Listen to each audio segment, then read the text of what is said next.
नमस्ते दोस्तों, उम्मीद है कि आपका दिन शानदार और खुशनुमा बीत रहा होगा।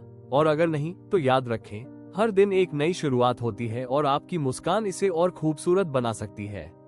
आज हम एक ऐसी ऐतिहासिक घटना के बारे में बात करेंगे जो पहली बार सुनने में मजाक लग सकती है, लेकिन जब आप इसके पीछे की सच्चाई जानेंगे तो यह आपको सोचने पर मजबूर कर देगी।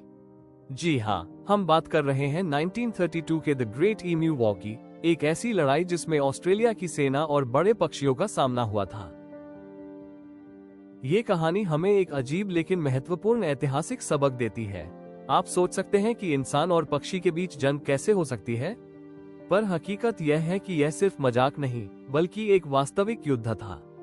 इस युद्ध में ऑस्ट्रेलियाई सरकार को अपनी सेना और हथियारों का इस्तेमाल करना पड़ा, लेकिन आखिर में जो नतीजा आया वो बिल्कुल अप्रत्याशित था। 1930 का दशक पूरी दुनिया के लिए मुश्किलों से भरा था। द ग्रेट डिप्रेशन के कारण कई देशों की अर्थव्यवस्थाएं तबाह हो गई थी। ऑस्ट्रेलिया भी इससे अछूता नहीं था। ऑस्ट्रेलिया में पश्चिमी ऑस्ट्रेलिया के किसानों की हालत बदतर हो गई थी। सरकार ने प्रथम विश्व युद्ध के बाद सैनिकों को खेती के लिए जमीनें दी, लेकिन खेती करना उतना आसान नहीं था।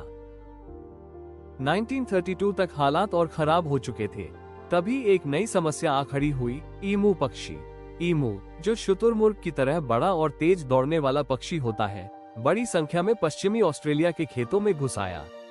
हजारों की संख्या में ईमू फसलों को रौंद रहे थे और किसान बदहाल हो गए। ईमू इतने चालाक और तेज थे कि उनसे छुटकारा पाना मुश्किल था। इससे परेशान किसानों ने सरकार से मदद मांगी।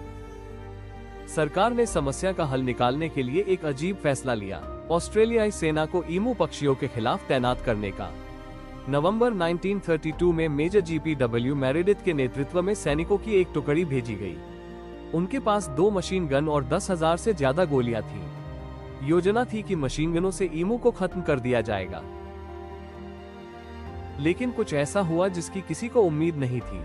ईमू तेज दौड़ने में माहिर थे और बड़ी चालाकी से गोलियों से बच जाते थे।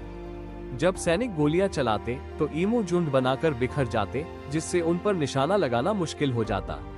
एक दिन में हजारों गोलियां चलाई गई, लेकिन बहुत कम ईमू मारे गए।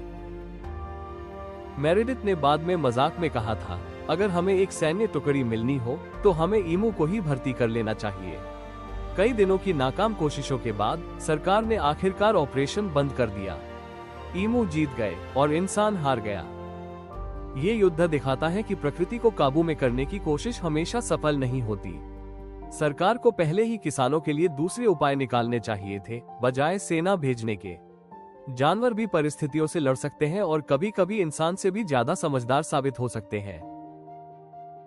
आज भी ग्रेट ईम्यू वॉर को एक असफल लेकिन दिलचस्प सैन्य अभियान के रूप में याद किया जाता है। ऑस्ट्रेलिया ने आखिर में फेंसिंग और दूसरी योजनाओं से ईमू की समस्या को नियंत्रित किया।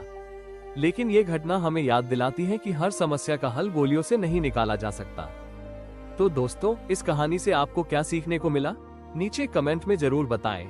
और अगर आपको यह वीडियो पसंद आया हो तो लाइक करें, शेयर करें और चैनल को सब्सक्राइब करना न भूलें।